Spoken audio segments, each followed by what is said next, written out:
Alors, la constitution d'une science de l'international et du mondial. Vous savez que cette science est récente, que réfléchir de manière rigoureuse, scientifique, construite sur l'international appartient véritablement à notre modernité.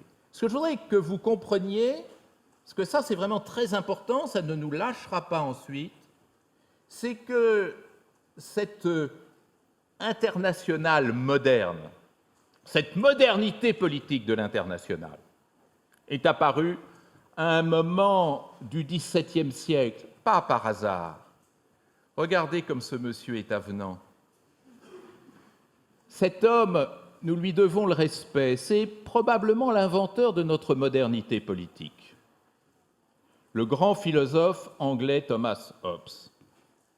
Curieuse expérience que cet homme, qui est auteur de ce qui est en quelque sorte le traité de politique moderne, le Léviathan que vous voyez ici sur cette image. Le Léviathan a été publié en 1651. Je sais que vous savez compter, donc vous savez que 1651, c'est 1648 plus 3, c'est-à-dire que Thomas Hobbes écrivait le Léviathan à une bien curieuse époque.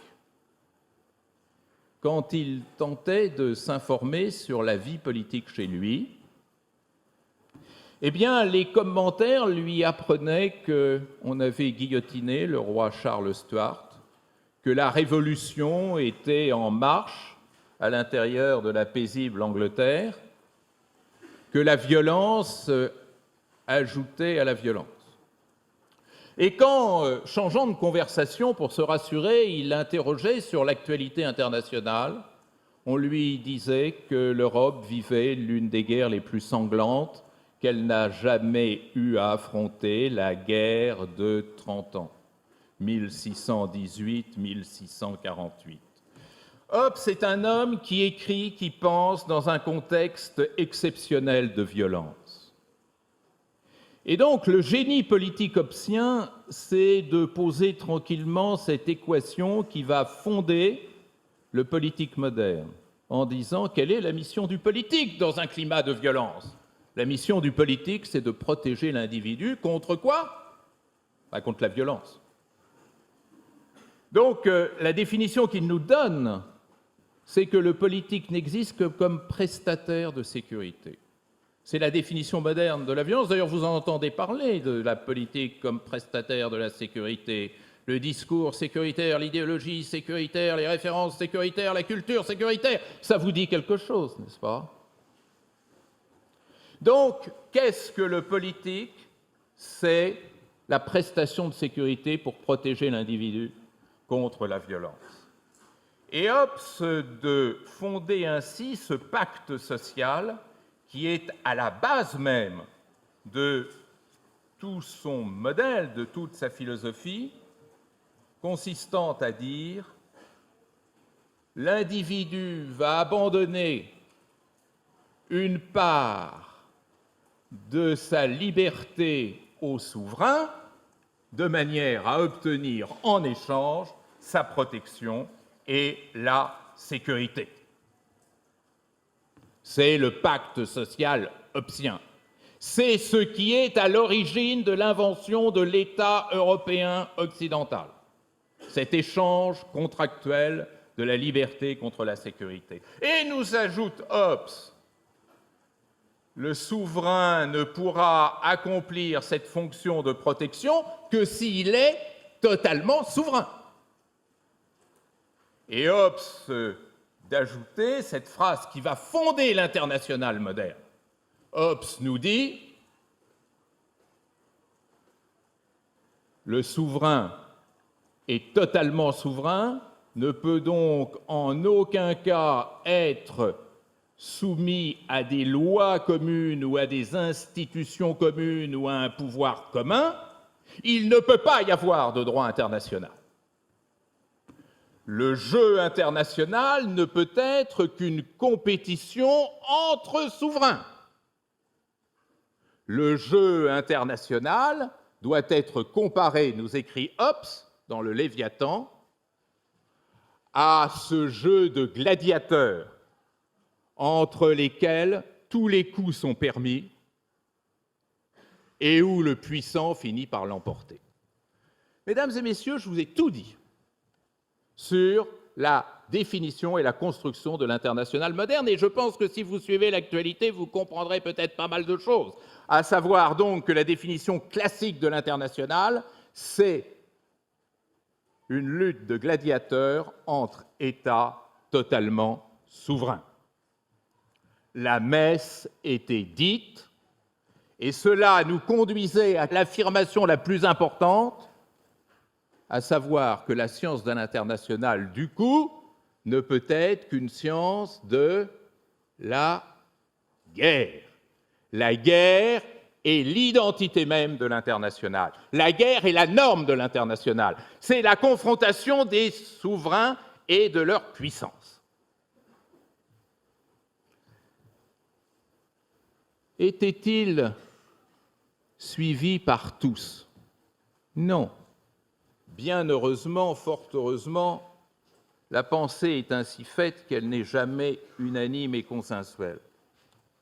Vous aviez, 26 ans plus tôt, en 1625, un homme que vous voyez là, dont je trouve le visage déjà plus avenant, qui est un Néerlandais, un Hollandais au sens Pays-Bas, qui s'appelait Hugo de Groot. En latin, ça donne Hugo Grotius. Et Grotius publie en 1625 un ouvrage dont vous voyez là la couverture, De Iure Belli ac Pacis. C'est du latin. À l'époque, on n'écrivait pas en anglais, on écrivait en latin.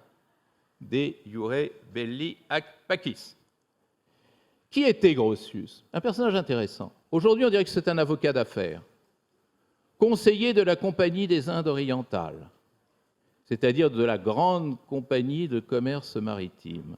Et Grotius disait exactement le contraire de Hobbes, avant Hobbes. Il disait, mais si mes patrons, si le commerce veulent réussir, il ne faut pas de guerre. Il n'y a que dans la paix que l'on peut accomplir l'échange et le commerce. Et donc, pour que le commerce puisse s'imposer, il faut créer les conditions d'une paix véritable. Et cette paix véritable, comment la construire? Une seule voie, nous dit Grotius, et d'ailleurs je vous signale que depuis, c'est-à-dire près de 400 ans, on n'en a pas trouvé de seconde. Une seule façon de construire la paix, le droit. Ben oui, mais comment imposer le droit à des souverains puissants, prétentieux, arrogants, dominateurs? Et c'est là que Grotius avance l'hypothèse qui fleurissait au XVIIe siècle d'un droit naturel, d'un droit qui s'impose parce qu'il est naturel à tout le monde, c'est-à-dire à tous les hommes, mais même à Dieu. Même à Dieu. Même Dieu est lié par le droit naturel, le droit de la raison. Et donc, nous dit Grotius, construire l'international, c'est construire un régime international de paix et d'échange. Bannir la guerre. Hobbes dit l'international passera nécessairement par la guerre. Grotius dit non, il y a une autre voie.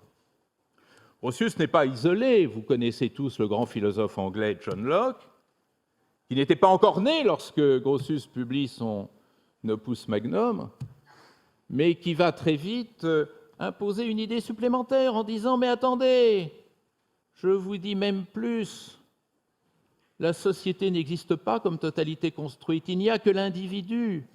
C'est dans le respect des individus, dans le contact direct entre les individus qu'on pourra construire les conditions en même temps de la liberté et de la paix. »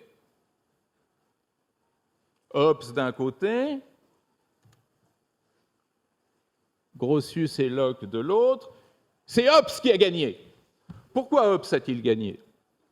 Parce que dans ce XVIIe siècle finissant, et surtout dans le XVIIIe siècle, on voyait monter la pression des opinions, de ce débat public qui va pointer au XVIIIe siècle. On entre dans un moment pré-démocratique. Les princes européens sentent qu'ils risquent d'être dessaisis par leurs sujets qui grandissent, qui s'imposent.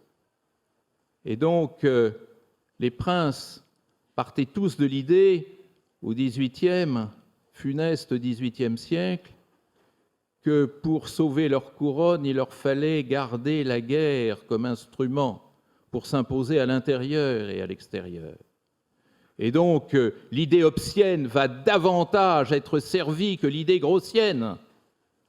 Grotius qui va se retrouver en prison. Et donc, on va entrer de plein pied dans la modernité avec une vision dominante qui est la vision hobbesienne et une vision contestataire qui est la vision grossienne.